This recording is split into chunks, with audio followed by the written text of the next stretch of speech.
Cada aula vibra la esperanza, con cada tiza se dibuja el porvenir. Aunque falte luz, aunque falte pan, el maestro nunca deja de construir.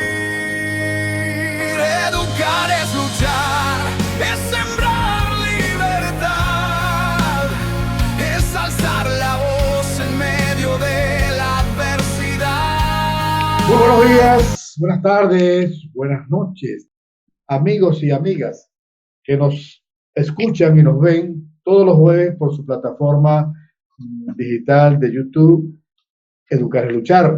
Tengan buen desayuno, buen almuerzo y una buena cena. Estamos acá, como siempre, el profesor Edgar Machado, presidente del Sindicato Venezolano de Maestros del Distrito Capital, y su servidor, Orlando Alzuru, para llevarles un nuevo tema, un tema interesantísimo con una profesional de la salud que nos va a dar mucha información importante, no solamente para los educadores, para los niños, para los adolescentes, sino para la sociedad en general y para todo el público que nos escucha y nos ve. Bueno, Vega, adelante para que presentes a nuestra invitada. Ok, bueno, un saludo para toda nuestra audiencia. Hoy tenemos una invitada de lujo, es la doctora Nalda Ramírez. Ella es médico cirujano de la UCB, pediatra poricultor, especialista en medicina del adolescente, como también es preventora en el área de drogodependencia. Bienvenida, doctora, ¿cómo está usted? Muy buenas tardes, bien, ¿y ustedes cómo están? Bien, bien. Hoy tenemos un programa muy especial con usted. Y bueno, aquí está el profesor Orlando Arzuro y mi persona, que vamos a intercambiar ideas con usted el día de hoy, doctora.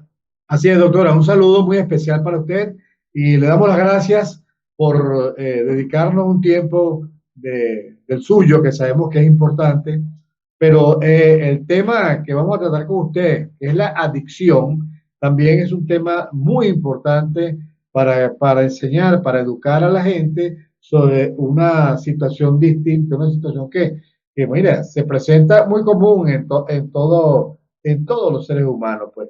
Y podríamos comenzar, doctora, definiendo qué es la adicción, de qué es lo que vamos a hablar en el día de hoy.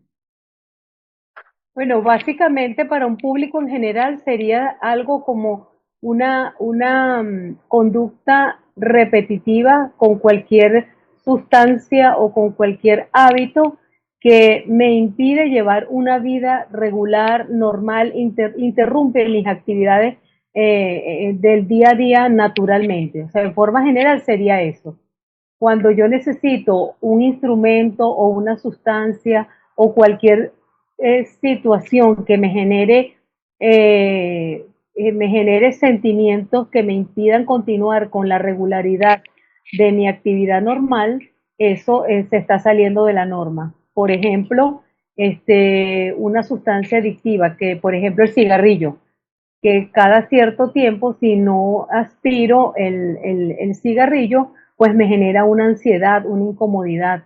O personas, por ejemplo, que eso sucede también, solo que es una cosa más aceptada, más lícita, el café. El café es una droga lícita, la cafeína tiene sus efectos positivos, pero cuando excedemos con ella, o de ella, mejor dicho, pudiera dar la sensación de que me falta energía. Entonces hago un círculo vicioso de eso. Y lo mismo pasa, por ejemplo, con los TIC, las tecnologías, el teléfono. Hay gente que si olvida el teléfono se paralizan y no pueden continuar. Es más, conozco gente que hasta se devuelve, deja de hacer lo que está haciendo con tal de buscar el teléfono o la tablet o la cosa que quiera que le produzca ese disconfort. Creo que así se comprende mejor, ¿sí? Sí. Bueno, doctora, ahora, ¿cómo podríamos nosotros detectar, o las personas que nos están escuchando y viendo, ¿cómo se detecta a una persona que es adicta? Que está desarrollando una adicción, por ejemplo? ¿Cómo lo podemos detectar? ¿A qué tiempo? ¿Cuáles son los elementos para detectarlo? Bueno, eso depende de muchas cosas. Primero, obviamente, del grupo de edad que estamos hablando, porque no es lo mismo hablar de niños, niñas, adolescentes que hablar de adultos. Y también depende de qué tipo de adicción estamos hablando, porque si es algo que se consume, pues la abstinencia hace que hayan cambios conductuales, ¿ok? Es casi siempre vamos a decir así, la detección se hace por cambios de conducta, pero las reacciones son diversas, ¿ok? Todo depende, tenemos que enfocarnos en qué nos estamos refiriendo cuando hablamos de una adicción, porque por ejemplo, si es a la cocaína, la gente se pone down, se pone inquieta, siente que necesita la sustancia para estar activo, estimulado, ¿sí me entiendes? Si se trata, por ejemplo, hay gente que incluso cuando consume, por ejemplo, una benzodiazepina, sufre de ataques de pánico, por decir algo. Y esa persona, alguna benzodiazepina o algún medicamento de esto que lo ayuda a mantenerse sereno o mantenerse tranquilo, ¿ok? Porque son inhibidores de la recaptación de serotonina y la serotonina es un neurotransmisor que me ayuda a estar anímicamente estable. Cuando no lo tengo, me desestabilizo. Hay gente que puede llorar, hay gente que se puede poner irritable. Oye, son muchísimas cosas. Tenemos que definirlo bien a qué nos estamos, en el fondo, a qué nos estamos dirigiendo. Con la parte, por ejemplo, de tecnología, genera ansiedad en las personas. Incluso hay gente que duerme con el celular en la mano o en la mesa de noche, o al contrario, si nos descuidamos con niños escolares y adolescentes, pueden amanecer con el teléfono en la mano porque es sumamente adictivo. Y esa luz azul que genera la pantalla es sumamente tóxica, sobre todo en niños, niñas y adolescentes, porque es un cerebro que está creciendo. Ok. Ahora, doctora, el ataque de pánico, por ejemplo, dentro de tantos factores, ¿es producto de una adicción o es una No, enfermedad de otro tipo? no necesariamente. Es un trastorno relacionado con la parte emocional de la persona. Wow, buscar el origen a veces es complicado porque son situaciones que a veces son cotidianas y de repente el detonante es algo previo. Por ejemplo, una persona que en algún momento fue atracada, vamos a poner un ejemplo práctico, fue atracada por un motorizado. Entonces, si no trata ese estrés, esa persona queda de alguna manera afectada emocionalmente. Si esa persona no busca ayuda psicológica para trabajar ese momento tan desagradable que puede dejar secuelas emocionales, si en algún momento oye una moto o se le acerca una moto, puede hacer un ataque de pánico, porque eso le trae el recuerdo negativo de la emoción que le causó ese atraco. Creo que se entiende perfectamente lo que estoy explicando, ¿verdad? Sí, sí, claro, por supuesto. Esa es la respuesta correcta. Ahora bien, fíjese, realmente, bueno, la sociedad venezolana vive un eterno pánico, ¿no? Con todo lo que estamos viviendo. Eh, por ejemplo, ¿cómo afecta el núcleo familiar una persona que tenga una adicción? Ya nos digo que algunas son más graves que otras, pero adicción al fin, por ejemplo, hay adicción al café. Una persona que no puede estar sin tomar café, este, o no puede estar sin un celular en la mano, o X, pues. ¿Cómo afecta eso el entorno familiar? Es importante saber, seguramente la adicción la tiene esa persona y no la tienen los demás. Eso a lo mejor molesta a otra persona integrante del núcleo familiar o realmente causa algún efecto, algún daño eso en el núcleo familiar. Bueno, fíjate, cuando se trata de cosas, yo diría que más cotidianas como un café, no creo que haya ningún problema.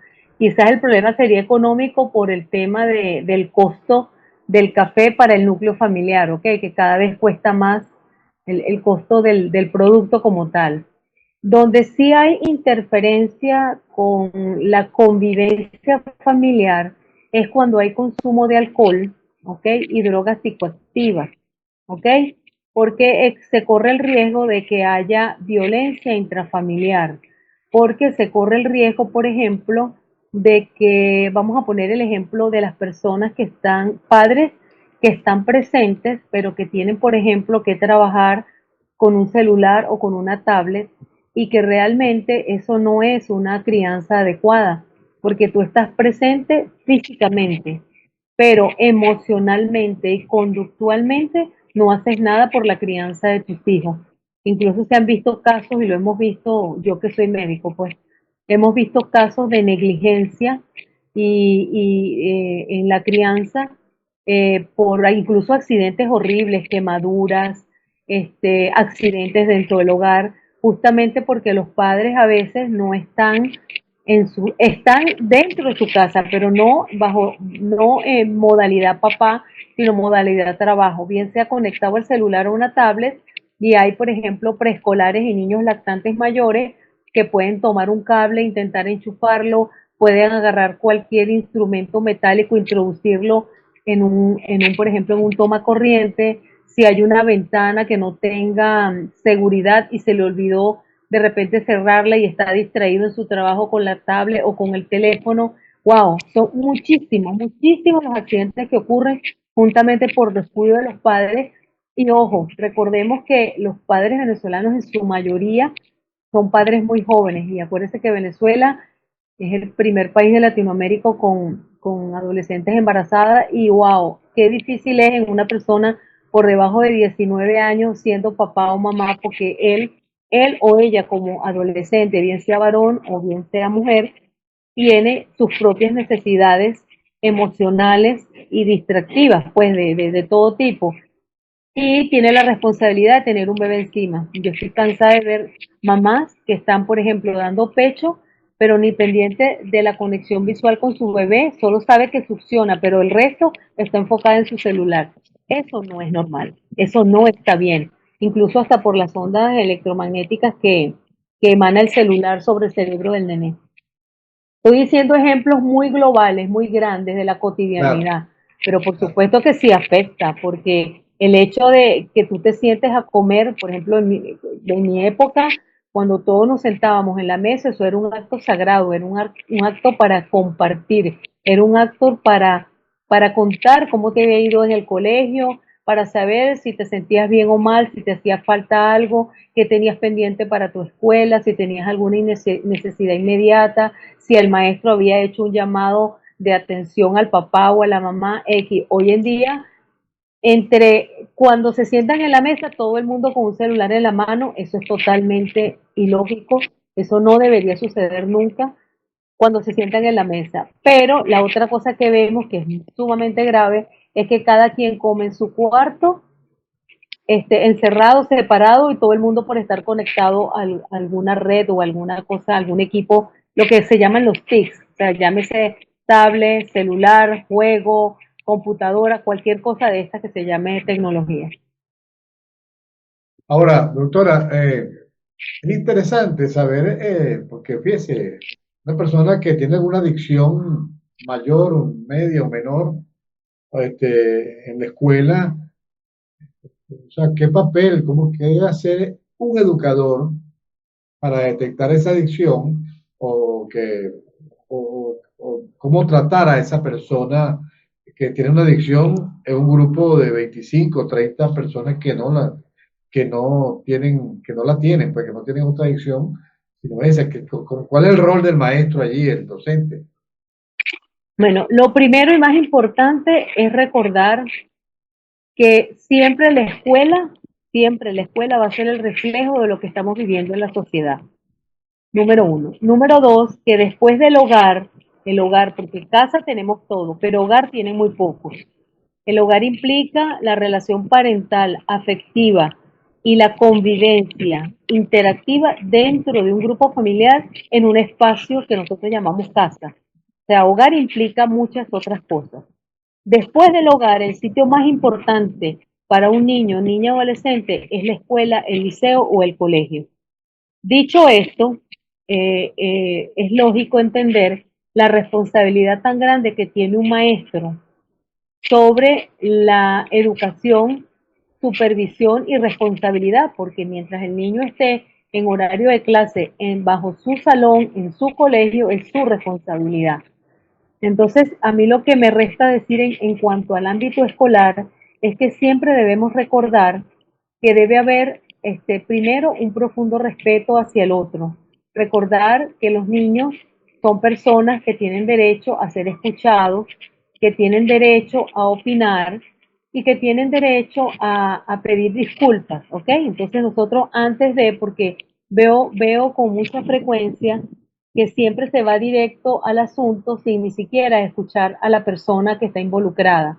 Entonces, y vamos a poner el ejemplo específico dentro del salón, quizás no de consumo, porque eso es muy, en edades tempranas es muy poco frecuente, eso es más frecuente en los liceos, en edades más, ya cuando entras por encima de los 12, 13 años. Sin embargo, la edad ha bajado, ¿no?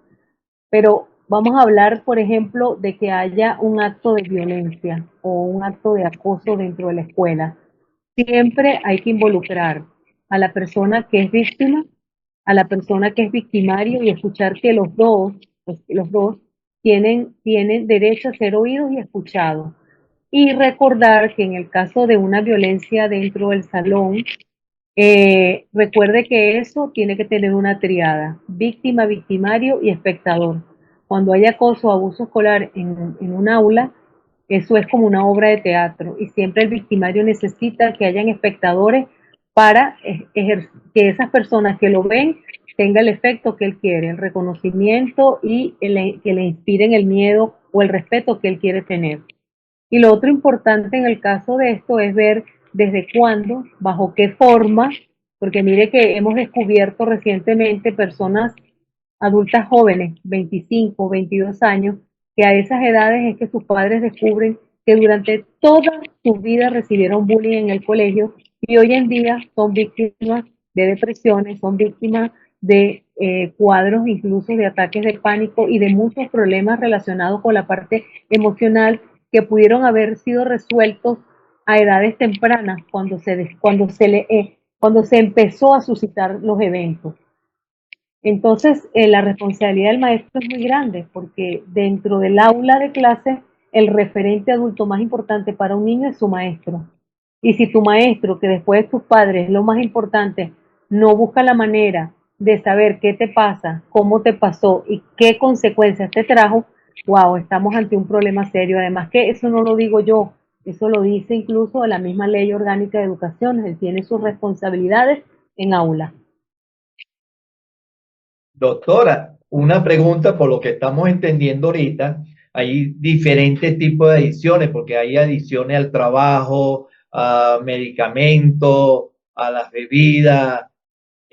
Hoy en día tenemos un beneficio aquí en Venezuela que son los teléfonos celulares, ¿verdad?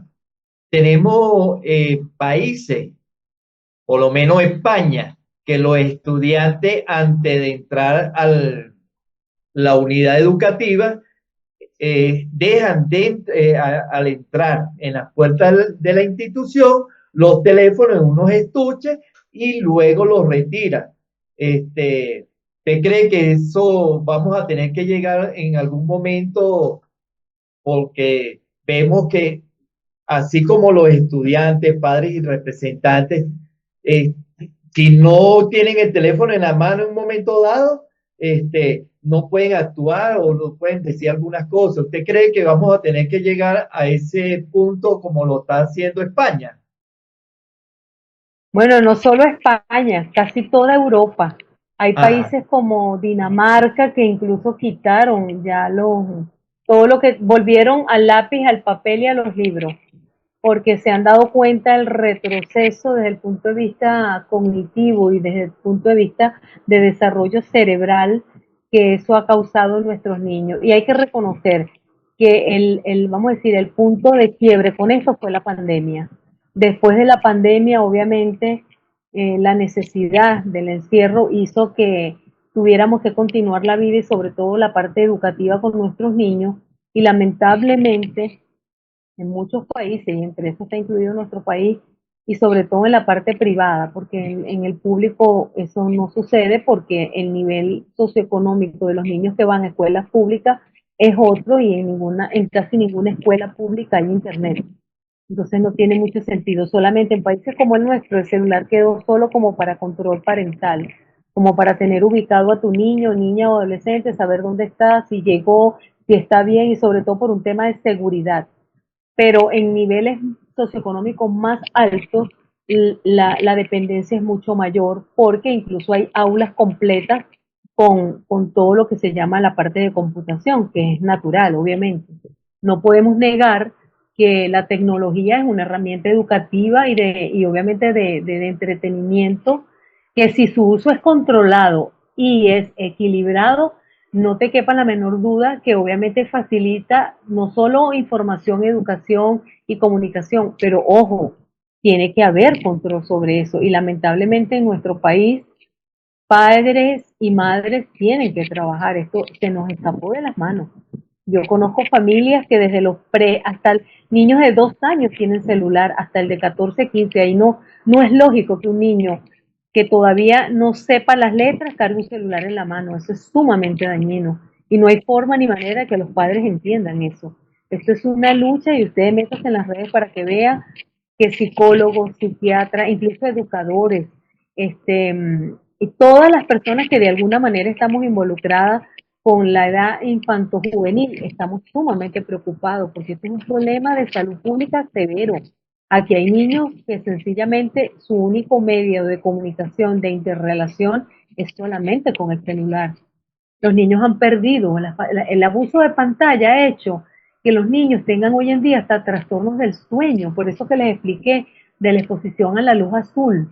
Han bajado el rendimiento escolar, tienen conductas agresivas, hay muchos que tienen incluso falta de autocontrol. Y una cosa que a mí me parece fatal es el aislamiento social. Hay niños que salen al recreo con el celular en mano a un juego, cualquiera que sea, que está pegado, doblan obviamente en forma patológica de ese juego, y él no juega con sus compañeros, sino que está aislado socialmente con su celular en mano. Eso trae otras consecuencias, por ejemplo, estar todo el tiempo sentado. El sedentarismo trae muchos otros factores de riesgo. El sedentarismo, no hacer ejercicio, no movilizarse, sin contar que eso incluso lo puede llevar a riesgo de tener algún problema de trastorno mental y bueno, por supuesto que ya lo estamos viendo, dependencia severa de esas cosas. De ahí la importancia de que los padres y los cuidadores junto con la escuela y los maestros tengan, o sea, los cuidadores yo los incluyo a todos, porque si bien en casa yo soy responsable como papá o mamá, en el colegio el responsable es no solo el maestro, sino el coordinador de esa sección o de esos grados. Ustedes como maestros que son saben que cada grado tiene su coordinación y no es lo mismo tratar a un niño de preescolar que a uno de tercer grado. Son edades distintas, la manera de canalizar las cosas es distinta, aunque sean niños por razones obvias, ¿no? La maduración de esos niños es diferente. Mientras más chiquito es el niño, pues el aula, la cantidad de niños en aula debe ser menor porque necesita más atención y más supervisión. Si bien es cierto que en público tú puedes tener en quinto grado 45 niños, eso no deberías hacerlo en primer grado ni en preescolar, por razones obvias, ¿no? Hay que establecer, obviamente, hay muchas recomendaciones que se pueden dar, pero les dejo abierto a ustedes si quieren preguntarme Claro, otra cosa antes de doctora. dar esas recomendaciones. Fíjense lo siguiente, realmente es un dilema este problema de la adicción, es un problema como otros problemas colaterales a él. Y pareciera contradictorio, ¿no? Porque mientras sobre todo en las universidades ahorita, le están exigiendo y pareciera ser que las políticas públicas van encaminadas a que el uso de las nuevas tecnologías, con mayor énfasis en bachillerato y las universidades, bueno, mira, estamos viendo que, como usted dice, el uso excesivo de las tecnologías es un retroceso en el aspecto cognitivo del alumno. Inclusive los docentes, para ellos es más fácil, mire, revisen inteligencia artificial, te lo dicen claramente. Busquen en inteligencia artificial, te dan el, ¿cómo se llama? El link. El link para que tú te metas en la inteligencia artificial y te hagan la tarea, pues entonces tú lo que haces es copiar y pegar. Eso, por supuesto, viene con relación a lo que usted está diciendo. Ahora, ¿cuál es por ejemplo, lo que está haciendo Europa? Son políticas públicas encaminadas a corregir, ¿verdad? Ese error que de repente, o esa visión que tenemos con las nuevas tecnologías. En Venezuela, vamos a hablar del caso de Venezuela. ¿Cuál es su opinión? ¿Usted cree que hay políticas públicas, ¿verdad? Que, que tiendan a la prevención y al tratamiento de esas adicciones? Pero no entiendo la pregunta, ¿relacionadas a las TIC en la escuela o en No, general? digamos en Porque la general, mayoría, las políticas públicas, pues, porque es que lo que está haciendo Europa es una política pública, está revisando la educación, está señalando, mira, pues no es por esta vía, porque el aspecto cognitivo del alumno está reducido. Nosotros aquí vemos alumnos de bachillerato que no saben ni siquiera multiplicar, que salen con defectos en el aspecto cognitivo fundamentalmente. Pero para eso se necesita una política pública que el Ministerio de Educación o el ente respectivo tenga para realmente evitar o controlar el uso de las nuevas tecnologías con un aspecto más racional, como el que usted plantea. Pero en Venezuela las hay, bueno, ¿no? pero fíjate que en un principio, cuando salió el programa de las canaimitas, yo no sé si usted se acuerda de eso, que se empezaron a entregar las canaimitas en las escuelas públicas. Sí, Incluso hubo zonas específicas, bueno, yo puedo hablar por lo menos por Caracas, porque en el interior del país la situación era totalmente diferente por un tema de luz y de conectividad. Incluso nosotros los médicos, que incluso tratamos de actualizar, pero es diferente actualizar y dar herramientas a un cerebro de un médico que ya está formado y que le quieres dar puntualmente unas herramientas para un área específica, ¿sí? Porque ya es un adulto, a que tú estés formando una persona que está en pleno crecimiento. O sea, tú no puedes dar algo de lo que tú careces. Tú tienes que, acuérdense que el cerebro crece hasta los aproximadamente 25 años. Ya eso la neurociencia lo ha demostrado. El cerebro crece desde la parte occipital, que es la parte de atrás, hacia la parte delantera, que es la parte prefrontal. El cerebro prefrontal es el cerebro ejecutivo, el cerebro que gestiona las decisiones, controla los impulsos, y ese es el último cerebro que se forma. Entonces, ¿qué pasa? Si yo desde el principio no le doy las herramientas, o sea, no nutro, o sea, para que una planta crezca, yo tengo que abonar, poner un buen abono en un buen contenido, un buen porrón, echarle suficiente agua y estar pendiente de que esa matica hay que regarla. Igualito pasa con el cerebro. O sea, yo tengo que cultivar eso. Yo para poder sumar tengo que saberme primero los números. Yo para poder leer tengo que saberme las letras. Y después que sé las letras, construyo sílabas, después palabras, después oraciones. ¿Qué ha pasado en nuestro país? Que realmente, y yo lo dije una vez y se lo comenté a una de ustedes una vez que hice una entrevista, tenemos a veces como dos países, porque en el área pública la calidad de la educación se ha desmejorado mucho por el tema de la cantidad de horas que reciben los niños. Yo que siempre he trabajado en zonas vulnerables, hoy en día yo creo que reciben un poquito más, pero hubo momentos críticos en que iban a clase solamente 2 o 3 veces a la semana y eso no puede ser. Con o sin canaima eso no puede ser, porque hay que primero cultivar lo elemental. E incluso para situaciones específicas como el área de matemática y el área de todo lo que es el área del lenguaje, wow, si ustedes revisan la encuesta en COVID, eso da sí. muchísima tristeza. Nosotros Desastroso. estamos sacando, eso es desastroso, nosotros estamos sacando, y yo lo veo en la consulta, porque yo veo adolescentes y yo tengo muchachos en cuarto y quinto año, no con errores, con horrores ortográficos, y lo pones a leer y no saben leer como decían en nuestra época, no leen de corrido. sea, no saben leer una oración completa, no saben cuándo hacer pausa cuando hay una coma o cuando hay un punto suspensivo, cuando es punto y aparte. Y si los pones a redactar, ni te cuento. Entonces, es grave. Lo que estamos viviendo es gravísimo, porque el análisis que se está haciendo, y por ahí les puedo compartir, yo se lo compartí al profesor Edgar, el análisis que se está haciendo dentro de las universidades en el primer año, básicamente el primer año en las universidades lo que estamos es nivelando a los muchachos en justamente en lectoescritura y en las cosas más básicas. Eso no era lo que vivíamos hace muchos años atrás. Yo estudié en un liceo público y en mi salón salimos 17 personas en la Universidad Central de Venezuela en el listado, que me acuerdo que salió por el Nacional, y de esas personas, en mi salón solamente quedamos 17 personas en la UCB. Esas personas, bueno, creo hoy en día, no le sigo la pista a todos, pero lo que quiero decir es que todos somos profesionales graduados por universidades regulares. Ahora yo me pregunto, ¿es eso lo que estamos viendo hoy en día? Eso no es lo que estamos No, no viviendo. es. La mayoría de la gente que ingresa no se está graduando.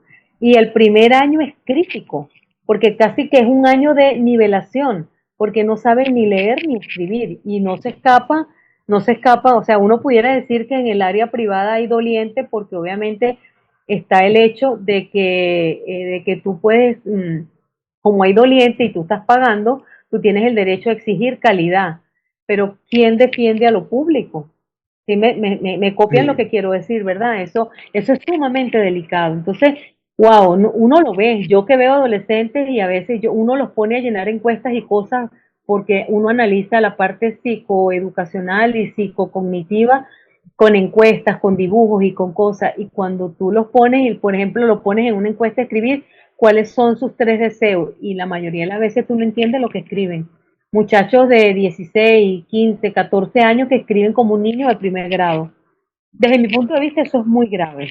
sí. Y lo más grave aún, doctora, es que no solamente, si usted ve la encuesta de COVID, no solamente es la educación pública, también los muchachos de educación privada están saliendo con, no tan grave Con como la mucha pública, deficiencia. pero Claro, sí saliendo sí se también nota.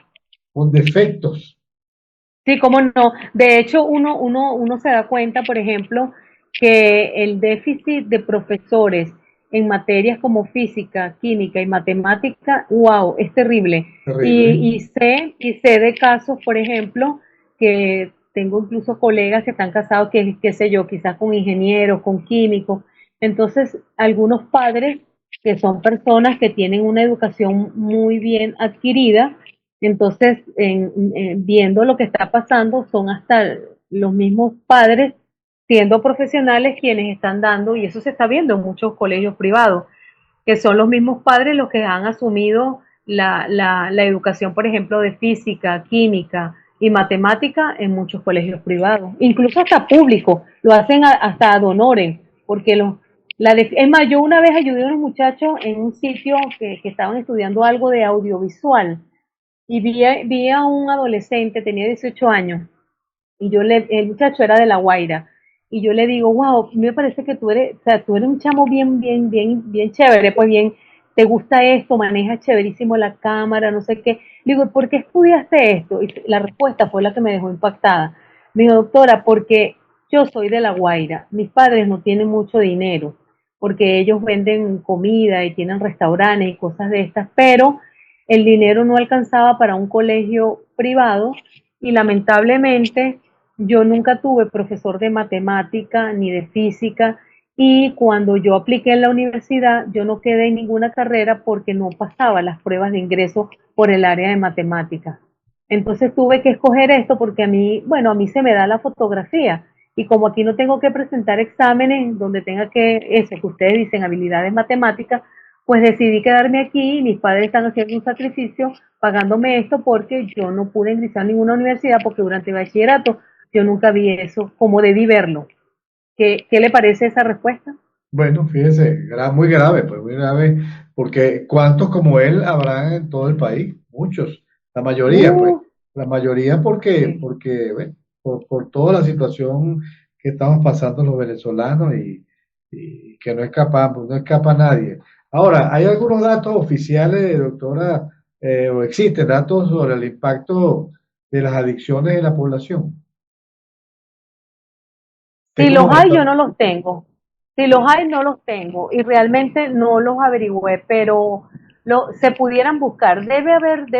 Con seguridad, debe haber, sobre todo las personas que se están dedicando, sobre todo los psicólogos, los psiquiatras infantojuveniles, de ellos yo obtengo información directa porque obviamente ellos ven los pacientes de uno, pero oficial, así como que una estadística global, sería interesante averiguarlo, pero Ya, ya. responsablemente no lo sé. Ok, porque por ejemplo, pero sí puede, de repente usted puede tener algún dato sobre los sectores más vulnerables para la adicción, de repente, porque es que yo creo que, no sé, Todos, a su juicio yo usted creo como que experta, todos, yo creo que todos, porque todo, le voy a todo, decir igual que algo, yo, todos, claro, ahí no hay distinción. Recuerde que en nuestro país hoy en día prácticamente todos somos pobres, ¿sí? sí, Y el que mantiene un estatus es a cuesta de sacrificar su presencia en familia. O sea, yo conozco familias que hasta los niños grandes trabajan, o sea, estudian porque sus padres, gracias a Dios, de alguna manera le ponen la condición, ok, puedes colaborar con nosotros y los ponen los fines de semana, pero tienen que cumplir horario. Y eso también es parte del médico. O sea, nosotros cuando tenemos adolescentes que realmente pertenecen a estados con mucha o a situaciones o sectores de alta vulnerabilidad, uno siempre deja sembrado en ese adolescente que si bien es cierto que tiene que de repente ir al supermercado a empacar para ganarse lo de la comida del día para su familia o para sus hermanitos, es importante que él siga estudiando porque tiene que no solo tener un oficio, sino tratar de sacar alguna profesión, porque oficio hay muchos que les gusta de repente reparar computadoras porque se les da y porque son inteligentes, pero qué distinto sería que tú repares una computadora a que tú fueras a la universidad y te graduaras de cualquier cosa que a ti te guste. Sobre todo porque lo haría él una persona feliz, estable, quizás no se trata ni siquiera de tener el pergamino, como decían los abuelos de nosotros. Usted puede hacer lo que le dé la gana, pero si usted tiene lo que le da la gana con un pergamino que lo respalde, eso es garantía de éxito. Y yo creo que esos abuelos tenían razón, porque no es lo mismo poner a una persona a gestionar cualquier negocio sin conocimientos básicos, o sea, que sea administrador o que sepa cualquier cosa y que se sepa manejar en cualquier cosa, a que no lo tenga. Dígame si no es cierto. claro. Bueno, doctora, la información que nos ha dado ha sido muy de mucha importancia y realmente muy valiosa. Pero usted sabe que el tiempo en estas cosas es un crimen, un crimen, porque realmente hay muchos temas, muchas cosas que quisiéramos conversar con usted, que quedan afuera, pero la verdad que nos gustaría, para finalizar este programa, que usted como profesional de la medicina y usted que ha tratado este tema de la adicción, nos diera alguna recomendación para los padres, para los alumnos y para los docentes y para las personas que nos ven. Yo estoy seguro que va a ser de mucha valía para todos ellos. Ok, fíjense, vamos a concretarnos y enfocarnos, así tengamos que hacer un programa, otro programa después. Vamos a enfocarnos con esto que nos llevó a colación ahorita, que era el tema de las tecnologías, ¿verdad?